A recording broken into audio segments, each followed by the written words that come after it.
안녕하세요. 여러분 반갑습니다. 진짜석의사입니다. 최근 제 고객분들 중에서도 이 간병인을 사용하는 사례가 정말 많아졌는데요. 하지만 올바른 사용법을 잘 몰라서 보험 가입을 하고 나서도 가족을 간병했는데 보장받지 못하는 경우도 있습니다. 오늘 주제는 세 가지로 준비를 해봤습니다. 간병인 보험 약관상 반드시 확인해야 될 두 가지 문제점, 그리고 가족이 간병했을 때 유의사항, 그리고 청구 필요 서류, 마지막으로 추천 보험사까지 정리를 해봤습니다. 요즘 보험사들이 간병인 보장 금액을 굉장히 축소하고 있습니다. 보도자료에 따르면요, A보험사 간병인 보험 손해율은 무려 600%라고 하는데요. 그만큼 간병인 수요가 급증하면서 보험금 지급이 많아진 거죠. 하지만 이건 소비자 입장에서 보면 그만큼 활용도가 높다는 뜻인데요. 그래서 고객들이 먼저 찾는 보험 중에 하나입니다. 서울 간병인협회에 따르면 일반 환자 기준으로 간병 비용은 하루 12만원, 활동 제한이 있으면 14만원, 중증 환자는 하루 15만원 수준이라고 합니다. 일반 환자 기준으로도 한 달이면 최소 360만원 이상이란 얘기죠. 아직 일부 보험사는 하루 20만원 지급하는 보장 조건으로 상품을 판매하고 있지만 대부분 10에서 15만원 한도로 보장을 축소했고요. 가입 심사도 대폭 강화가 됐습니다. 한 가지 반가운 소식은요, 정부가 요양병원 간병비에 건강보험을 적용할 예정이라고 합니다. 그럼 본인 부담금이 100에서 30%로 줄어들고 실제 부담은 월 200에서 60만원 수준까지 낮아질 전망이라고 합니다. 다만 간병인이 반드시 필요한 이 중증 질환자에 한해서만 지원할 예정이라고 합니다. 그럼 본론으로 간병인 보험 가입할 때 어떤 점을 유의해야 될까요? 두 가지가 있는데요. 첫 번째는 표준체와 유병자 상품 약관의 차이를 보셔야 됩니다. 표준체 상품은 혈압이나 당뇨와 같은 만성질환이 없는 분들이 가입하는 보험인데요. 약관에 보시면 이 보험 기간 중에 질병으로 진단 확정 후 간병인을 사용한 경우라고 되어 있습니다. 즉 보험 가입 전에 진단받았던 이 기왕력 질병에 대해서는 보상을 제외한다는 의미이고요.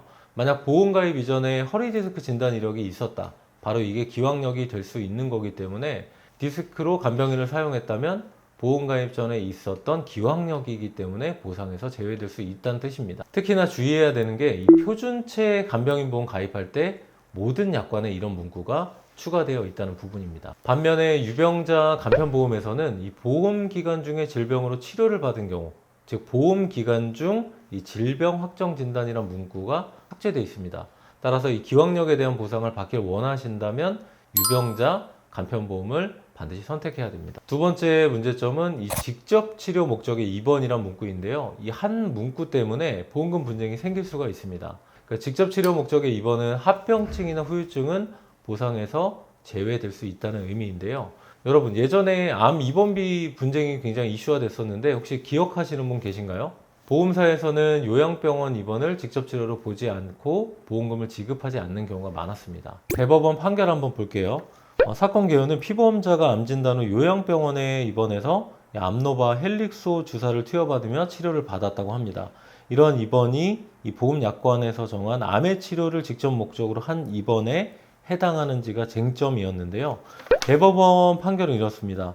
암노바 헬릭소 주사는 주로 환자의 면역력 강화를 위한 대체 항암요법으로 임상시험을 통해 그 항암 효능이 입증되지 않았다고 판단했습니다. 따라서 이러한 치료를 위한 입원은 암의 치료를 직접 목적으로 한 입원에 해당하지 않으며 해당 기간에 암 입원 일당 보험금 지급 의무가 없다고 판시하였습니다. 보험사들은 이 대법원 판례를 근거로 암 환자들의 요양병원 입원은 암의 직접 치료로 해당하지 않는다고 주장하고 있습니다. 금융감독원 또한 암 치료 후 그로 인해 발생한 후유증이나 합병증을 치료하기 위한 목적의 입원의 경우 직접 치료가 아니기 때문에 암 입원비가 지급되지 않을 수 있다고 밝혔다고 합니다. 이 논리를 간병인 보험에도 적용한다면 예를 들어 당뇨, 합병증, 후유증으로 입원해서 치료를 받으면서 간병인을 사용했는데 보험사가 이건 직접 치료 목적이 아니다라고 주장할 수도 있는 거죠. 이 보험사 손해율이 지금처럼 계속 높아진다면 충분히 가능성이 있다고 봅니다. 그래서 이 직접 치료 목적의 입원 이 한 단어 때문에 정말 간병인이 필요해서 사용했는데도 불구하고 합병증이나 후유증 등의 치료 등으로 인한 간병인 사용은 보험금을 지급하지 않을 명분을 주게 되는 겁니다. 적어도 이런 분쟁 소지는 사전에 차단하는 게 맞다고 생각합니다. 그래서 중요한 포인트는 제가 모든 약관을 비교해 본 결과 이 직접 치료 문구가 없는 회사를 발견했습니다. 간병인 사용보험은 크게 세 종류 특약으로 나눠져 있죠. 일반 병원 간병인 사용일당 15에서 20만 원이고요. 요양병원에서 간병인을 사용했을 때는 5에서 6만 원, 그리고 간호간병 통합 서비스 병실에 입원했을 때는 7만 원입니다. 그리고 간혹 180일 이상에서 360월 간병인 사용 특약이 빠져 있는 분도 많은데요. 장기 입원할 경우 반드시 필요하니까 가입하신 보험 한 번 더 확인해 보시고요. 사용 빈도는 물론 낮겠지만 장기 입원할 경우 간병인 사용이 필요한 경우가 많습니다. 가입 한도는 10에서 15만 원 수준이고 보험료는 매우 낮은 수준입니다. 그럼 40세, 60세 남녀 기준으로 보험료 수준도 한번 볼 텐데요. 먼저 40세는 건강체 10년 고정, 20년 90세 만기 비갱신형 기준이고요. 40세 남녀 기준으로 추천드린 A사가 이 보험료 수준도 가장 저렴하고 직접 치료 목적 문구도 빠져 있기 때문에 약관상 범위도 가장 유리합니다. 그리고 60세 남녀 유병자 간편고지 10년형 보험료 비교도 볼게요. 60세 분들은 상대적으로 C사가 보험료가 저렴합니다. 하지만 약관상 확인해 보니까 이 직접치료 문구가 포함되어 있습니다. 이 직접치료 입원 조건이 붙은 약관의 회사는 가급적이면 피하는 게 좋다고 말씀을 드렸습니다. 그래도 가성비만 보시겠다 하는 분들은 선택할 수도 있겠죠. 나이대별 보험료는 좀 차이가 있을 수 있으니까 댓글창에 오픈 채팅으로 개별 문의 주시면 좋겠습니다. 그리고 여러분, 오늘 내용 중 가장 중요한 내용인데요. 가족이 간병할 경우 반드시 간병인 업체를 통해 간병할 가족을 사전에 등록하셔야 됩니다. 다시 한번 강조하지만 이거 소급 적용 안 되는 부분입니다. 환자가 입원하기 전이나 입원 즉시 간병업체에 간병할 가족을 간병인으로 미리 등록하고 나서 간병을 시작해야 됩니다. 여러분 이해되시겠죠? 그리고 필요 서류는 두 가지인데요. 병원에서 준비할 서류가 있고 간병인 업체에서 받아야 하는 서류가 있습니다. 병원 서류는 입퇴원 확인서, 수술 확인서, 간호 기록지가 있고요.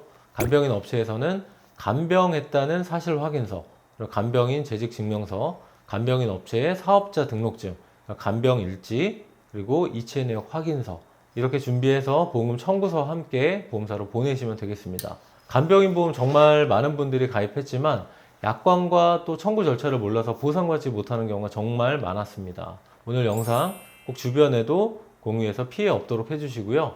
저희 진짜 설계사 보험 분석팀에서는 10년 이상 경력의 전문가들이 약관 분석, 상품 비교를 통해서 최선의 상담을 해드리고 있습니다. 궁금하신 점은 고정 댓글에 오픈 채팅방으로 문의 주시면 되겠고요. 오늘 영상 도움되신다면 구독과 좋아요 한 번씩 부탁드립니다. 오늘도 시청해 주셔서 진심으로 감사드립니다. 보험 광고는 심의 기준을 준수하였으며 유효기간은 심의일로부터 1년입니다.